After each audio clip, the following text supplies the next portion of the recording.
Hello friends, welcome to legal valley. आज हम इस वीडियो के अंदर डिस्कस करेंगे ट्रेडमार्क ऑब्जेक्शन अंडर सेक्शन 11। अगर आपको इस वीडियो के अंदर कोई भी क्वेरी आती है या डाउट आता है तो आप हमें कॉल कर सकते हैं 9971687949 पे। आप अपनी क्वेरी को व्हाट्सएप कर सकते हैं 8285813764 पे। अगर आपको ये वीडियो अच्छी लगे तो इस वीडियो को लाइक कीजिएगा, शेयर कीजिएगा एंड चैनल को सब्सक्राइब कीजिएगा फ्यूचर अपडेट्स के लिए। आइए डिस्कस करते हैं। सबसे पहले हमें ये समझना चाहिए कि ट्रेडमार्क ऑब्जेक्शन कहते किसको हैं। सबसे पहले हमारा क्वेश्चन है ट्रेडमार्क ऑब्जेक्शन आखिर होता क्या है। इस चीज़ को हम समझते हैं। जब हम अपनी ट्रेडमार्क की एप्लीकेशन को अप्लाई करते हैं तब हम फॉर्म TMA को यूज़ करते हैं और सबमिट करते हैं। जब हम इस फॉर्म को सबमिट कर देते हैं तो जो एग्जामिनर ऑफ ट्रेडमार्क होता है वो आपकी एप्लीकेशन की इंस्पेक्शन करता है। एंड अगर एग्जामिनर को कोई भी डाउट लगता है आपकी ट्रेडमार्क एप्लीकेशन के रिगार्डिंग, जिससे कि उसे लगे कि इसे रजिस्ट्रेशन अभी नहीं देनी चाहिए, तो वो एक ऑब्जेक्शन को रेज कर देता है और उसी ऑब्जेक्शन को हम बोलते हैं ट्रेडमार्क ऑब्जेक्शन।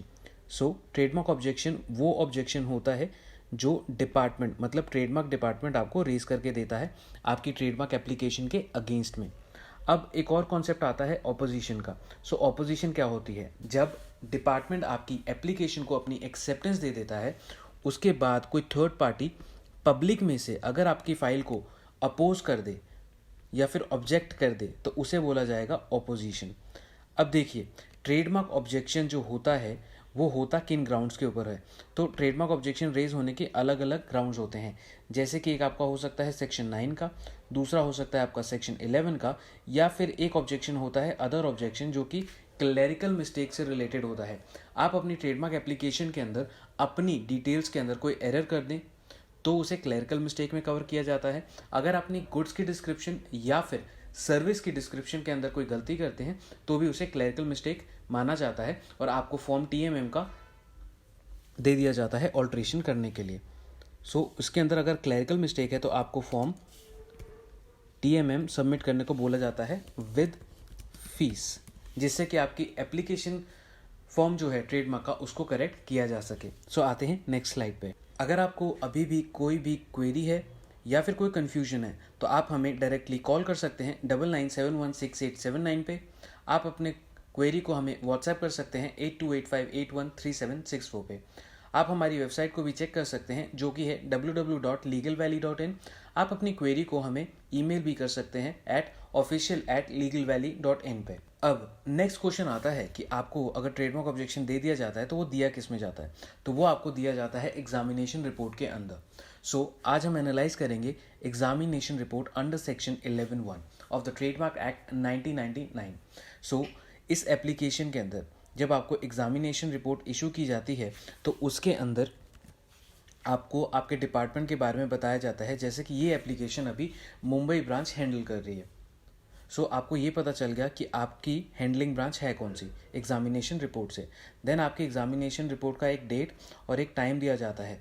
ये डेट और टाइम इसलिए रेलिवेंट होते हैं क्योंकि अगर आप इस एग्जामिनेशन रिपोर्ट को एनालाइज करें तो इसके अंदर एक आपको टाइम लिमिट दी होती है जिसके अंदर आपको अपना रिप्लाई सबमिट करना होता है। अगर आप अपना रिप्लाई सबमिट नहीं करते हैं तो आपकी एप्लीकेशन को अबेंडन मान लिया जाता है डिपार्टमेंट की तरफ से। इस चीज़ को आपको ध्यान में रखना है कि जब भी अपना रिप्लाई सबमिट करेंगे तो वो आपको 1 महीने के अंदर ही सबमिट करना होगा, जिससे कि आपकी एप्लीकेशन एटलीस्ट अबेंडन ना हो। अब हम आते हैं, सबसे पहले देखते हैं कि इसके अंदर क्या क्या दिया जाता है। तो इसके अंदर अगर आप देखेंगे तो इसमें आपका एप्लीकेशन नंबर बताया जाता है, आपकी ट्रेडमार्क की क्लास बताई जाती है, आपके एप्लीकेंट का नाम बताया जाता है। उसके बाद आपको ऑब्जेक्शन किस ग्राउंड पे रेज किया जाता है उसके बारे में एक इन्फॉर्मेशन होती है, जैसे कि इस एग्जामिनेशन रिपोर्ट के अंदर सेक्शन 11 का ऑब्जेक्शन रेज किया गया है। अब सेक्शन 11 बोलता क्या है? सेक्शन 11 कहता है कि the mark is identical with or similar to earlier marks in respect of identical or similar description of goods, and because of such identity or similarity there exists a likelihood of confusion on the part of public। हम सबसे पहले इसको analyse करते हैं कि ये है क्या। जब आप सेक्शन 11(1) को पढ़ते हैं तो उसके अंदर स्टार्टिंग में बोला जाता है save as provided under section 12 a trademark shall not be registered because of. Save as provided in section 12 का मतलब होता है सेक्शन 12 में कुछ ऐसी बातें बताई गई हैं जिसके बेस पे एक एप्लीकेंट चाहे तो रजिस्ट्रार को रिक्वेस्ट कर सकता है कि वो स्पेशल सर्कमस्टांसेस के अंदर आपकी एप्लीकेशन को एक्सेप्ट करे और इस सेक्शन 11 के ऑब्जेक्शन को चाहे तो वेव ऑफ कर सकता है। अगर हम सेक्शन 11 को ध्यान से पढ़ें तो इसको दो पार्ट के अंदर डाइसेक्ट किया गया है, 11(1)(a एंड 11(1)(b। 11(1)(a) कहता है आपका जो ट्रेडमार्क है उसकी जो आइडेंटिटी है वो एग्जैक्टली मैच करती है किसी अर्लियर ट्रेडमार्क से।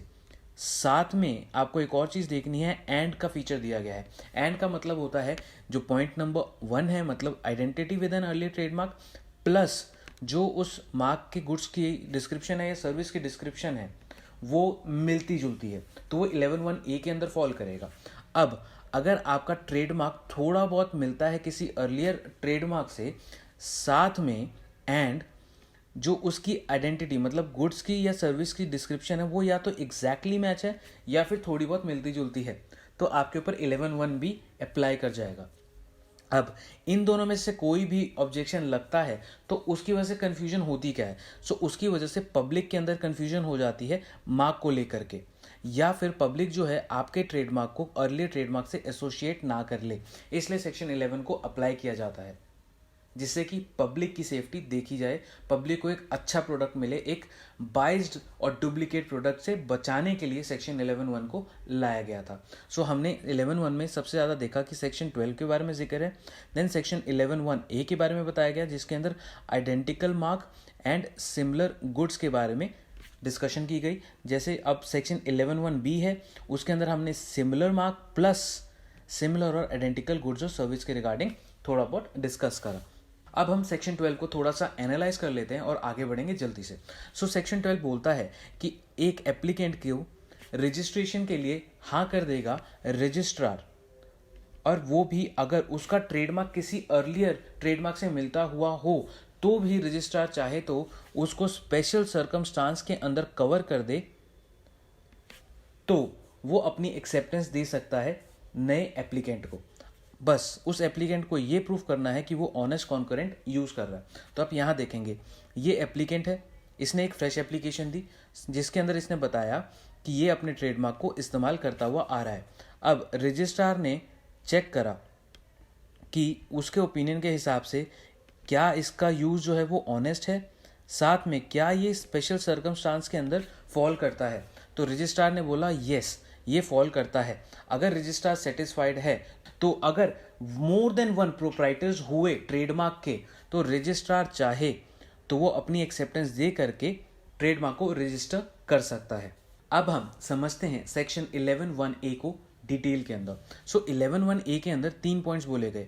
जो आपका अप्लाइड मार्क है, जो आपका अप्लाइड मार्क है, मतलब आप एक प्रोप्राइटर हैं अप्लाइड मार्क के और आपने अप्लाई किया एंड आपको सेक्शन 11(1) का ऑब्जेक्शन आया ही क्यों, इसका मतलब या इसका रीज़न ये था कि जो आपका अप्लाइड मार्क है वो किसी अर्लियर अप्लाइड मार्क से या फिर अर्लियर रजिस्टर्ड मार्क से आइडेंटिकल है, मतलब एग्जैक्टली मैच करता है।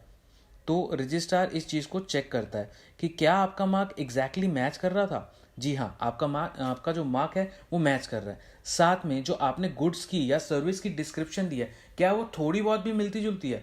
तो अगर आप इन दोनों कंडीशन को एक साथ सेटिस्फाई कर देते हैं तो रजिस्ट्रार के ओपिनियन के अंदर, जो रजिस्ट्रार अपने ओपिनियन को डायरी में नोट करता है उसके हिसाब से आप सेक्शन 11(1)(a) के अंदर फॉल कर जाएंगे और आप पे सेक्शन 11(1) का ऑब्जेक्शन रेज कर दिया जाएगा। अब हम समझते हैं 11(1)(b) होता क्या है। सेक्शन 11(1)(b) इसके अंदर बोला जाता है कि जो अप्लाइड मार्क है वो सिमिलर है किसी अर्लियर ट्रेडमार्क से, साथ में जो उसकी गुड्स या सर्विस की डिस्क्रिप्शन है वो या तो सिमिलर है या फिर एग्जैक्टली सेम है उस अर्लियर ट्रेडमार्क से।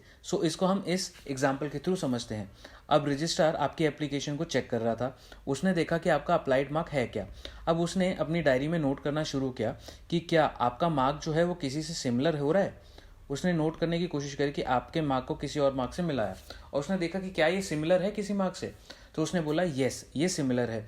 उसके बाद उसने सोचा कि एक नेक्स्ट क्वेश्चन है जो 11(1)(b) पूछता है कि क्या उस एप्लीकेंट का, उस प्रोप्राइटर का जो गुड्स की डिस्क्रिप्शन है या सर्विस की डिस्क्रिप्शन है क्या वो सिमिलर है उस अर्लियर मार्क की गुड्स डिस्क्रिप्शन से या सर्विस डिस्क्रिप्शन से, या वो एग्जैक्टली मैच करती है। तो आपका केस के अंदर जो आपने मार्क अप्लाई किया था, साथ में जो गुड्स की डिस्क्रिप्शन दी थी या अपनी जो डिस्क्रिप्शन दी थी सर्विस की, वो एग्जैक्टली मैच कर गई, और साथ में आपको जो ट्रेडमार्क था वो थोड़ा बहुत मैच कर गया। आपने इन दोनों कंडीशंस को सेटिस्फाई कर दिया। तो रजिस्ट्रार की नज़रों के अंदर आप देखेंगे तो ये अर्लियर मार्क के साथ में जो अर्लियर अप्लाइड मार्क था या अर्लियर रजिस्टर्ड मार्क में इन दोनों क्वेश्चन को आपने सेटिस्फाई कर दिया, तो आपकी एप्लीकेशन पे लग जाएगा सेक्शन 11(1)(b) या फिर सेक्शन 11(1) का ऑब्जेक्शन। अब हमें किन पॉइंट्स को कंसिडर करना चाहिए अपनी ट्रेडमार्क एप्लीकेशन को सबमिट करते वक्त, जिससे कि ये ऑब्जेक्शन ना आए या फिर इसके चांसेस कम हो सके, मिनिमाइज हो सके। सो आइए उसको डिस्कस करते हैं। अब हमारे मन में क्वेश्चन आता है, how to avoid trademark objection under section 11(1)।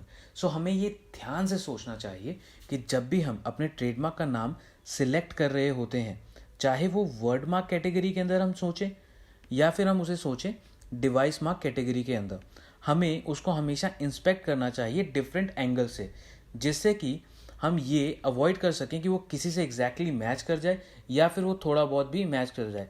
इसका एग्जांपल को हम समझते हैं कि आपके ट्रेडमार्क के अंदर जो भी आप नाम समझ रहे हैं या दे रहे हैं या सोच रहे हैं, क्या उसके अंदर प्रीफिक्स मतलब पहला पार्ट किसी से मिलता जुलता तो नहीं है या किसी से एग्जैक्टली सेम तो नहीं है, या फिर उसका जो लास्ट का पार्ट है जो सफिक्स होता है वो किसी से मिलता जुलता तो नहीं है, या फिर आपने कोई एक ऐसा वर्ड ले लिया जिसके आपने स्पेलिंग के अंदर चेंजेस कर ली, जिसको प्लेगैरिज्म बोलते हैं, कहीं ऐसा कुछ तो नहीं किया आपने।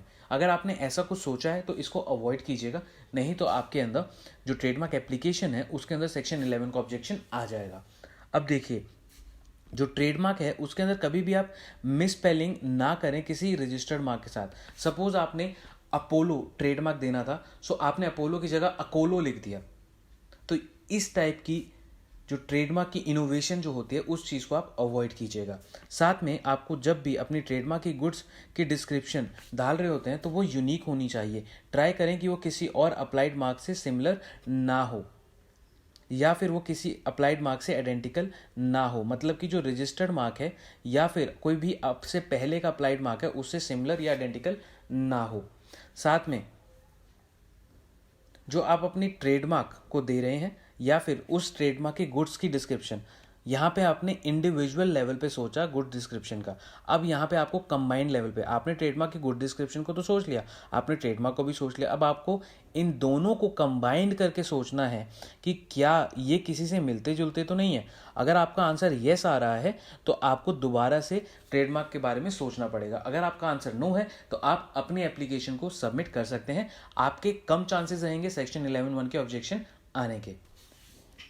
अब आपने मान के चलिए कि आपने ट्रेडमार्क एप्लीकेशन जो है वो सबमिट कर दी है और आपका एग्जामिनेशन रिपोर्ट आ गया है अंडर सेक्शन 11(1). सो आपको किन पॉइंट्स को कंसिडर करना चाहिए अपने रिप्लाई को ड्राफ्ट करते वक्त, जिससे कि आपके हाई चांसेस बन जाएं कि ये ऑब्जेक्शन को वेव ऑफ कर दे रजिस्ट्रार ऑफ ट्रेडमार्क और आपको एक्सेप्टेंस का ऑर्डर दे दे, या फिर एक्सेप्टेंस ऑर्डर मिलने के चांसेस को आप इंक्रीज कैसे करें। सो आइए डिस्कस करते हैं। जब भी हम अपने रिप्लाई को ड्राफ्ट कर रहे होते हैं हमें कुछ पॉइंट्स को माइंड में ध्यान में रखना होता है, जिसकी वजह से हम ये सोच सकते हैं कि हमारे को एक्सेप्टेंस का ऑर्डर मिल सकता है और उसके ज़्यादा चांसेस बनेंगे। सो हमें फोकस करना चाहिए यूनिकनेस के ऊपर। जो हमने ट्रेडमार्क अप्लाई करा है अगर वो साइटेड मार्क से मैच कर रहा है तो हमें अपने मार्क की यूनिकनेस बतानी है, जिससे कि हम दूसरे साइटेड ट्रेडमार्क से अपने आप को डिस्टिंक्टिव प्रूव कर सकें। अब हमारे को फोकस करना चाहिए डिससिमिलैरिटीज़ के ऊपर। जो साइटेड मार्क आपकी एग्जामिनेशन रिपोर्ट में दिया गया है आपकी एप्लीकेशन के अगेंस्ट में, सो आपको अपने ट्रेडमार्क प्लस उस साइटेड ट्रेडमार्क का कंपैरिजन करना है डिससिमिलैरिटीज़ को कंसिडर करते हुए। जैसे कि आपने ट्रेडमार्क क्या सोच के बनाया और आपने गुड्स की डिस्क्रिप्शन क्या दी है, एग्जैक्ट स्पेसिफिकेशन को आप मेंशन करेंगे, एलैबोरेट करेंगे और अपनी डिससिमिलैरिटीज़ को फोकस में लेके आएंगे। साथ में आप कोशिश कीजिएगा कि एविडेंस आप सबमिट कर सकें अपने honest and continuous use of mark को लेकर के, जिससे आप अंडर सेक्शन 12 रजिस्ट्रार से रिक्वेस्ट कर सकें कि वो आपको स्पेशल सर्कमस्टांस के अंदर कवर करते हुए आपके इस ऑब्जेक्शन को वेव ऑफ कर दे एंड एक्सेप्टेंस का ऑर्डर दे दे। साथ में आप चाहें तो और भी कोई रिक्वेस्ट भी ट्रेडमार्क को, जो एग्जामिनर ऑफ ट्रेडमार्क होता है उसको स्पेशल रिलीफ के लिए भी रिक्वेस्ट कर सकते हैं, कंसिडरिंग कि आपके ट्रेडमार्क के अंदर यूनिकनेस भी है, डिस्टिंक्टिवनेस भी है। इन सारे पॉइंट्स को अगर आप एक एक करके, जैसे आप यूनिकनेस को भी प्रूव कर सकें, डिस्टिंक्टिवनेस को भी बता सकें, डिससिमिलैरिटीज विद द साइटेड मार्क बता सकें, या फिर एविडेंस सबमिट कर सकें, तो जो आपका एग्जामिनर होता है ना ट्रेडमार्क का, वो कंसिडर कर सकता है कि सेक्शन 11(1) के ऑब्जेक्शन को वेव ऑफ कर दे। अब अगर आपको कोई क्वेरी है या फिर आपका कोई भी कन्फ्यूजन है, आप हमें कॉल कर सकते हैं 9971687949 पे। आप अपनी क्वेरी को हमें व्हाट्सएप भी कर सकते हैं 8285813764 पे। आप हमारी वेबसाइट को भी चेकआउट कर सकते हैं जो कि है www.legalvalley.in। आप हमें ईमेल भी कर सकते हैं official@legalvalley.in। अगर आपको ये वीडियो अच्छी लगे तो इस वीडियो को लाइक कीजिएगा, शेयर कीजिएगा एंड सब्सक्राइब कीजिएगा हमारे चैनल को। Thanks for watching this video. Have a nice day.